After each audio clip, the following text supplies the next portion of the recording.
Hi, I'm Michael Smith, and this is my new book, Voyage of the Southern Sun, which is coming to you in November. So I've been flying for 13 years now. My grandfather was on Catalinas in World War II, which piqued my childhood interest. And as a kid, I used to love, when I was sailing, watching albatrosses and seagulls just gliding around, and I thought one day I'm going to do that. So in my mid-30s, rather than have a midlife crisis, I decided to get my pilot's license. Part of what finally prompted me to go and get my pilot's license was that I was intrigued by the idea of the flying boats that in 1938 would fly from Rose Bay through to London, and reading about the history of those amazing Qantas flights. I just thought, wouldn't it be great to retrace that trip? Having got through to London, where I was flying through Asia, India, the Middle East and Europe, my average flight was 6 to 8 hours a day, generally over land, a little bit of water, but there were always some pretty good safety options.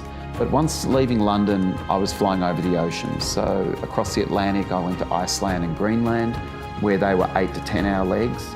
And then to continue on the Pacific, my standard days started to become 10 hour, 12 hours, and eventually an 18 hour leg. So that was quite formidable to know that I had to do these very, very long legs, some of them overnight.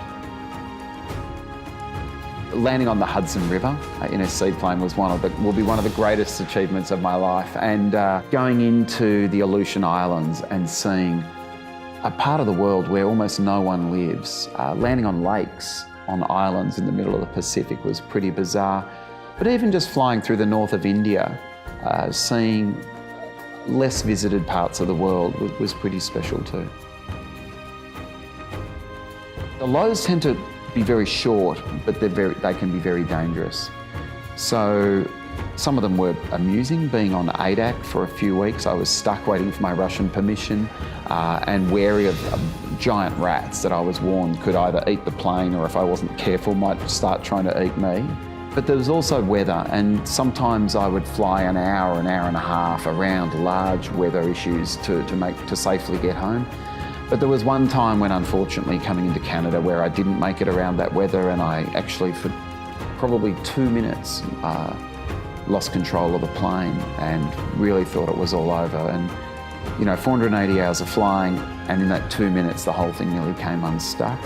So read the book to find out more, but it can be quite daunting how much 2 minutes can play on you for months and 2 years since.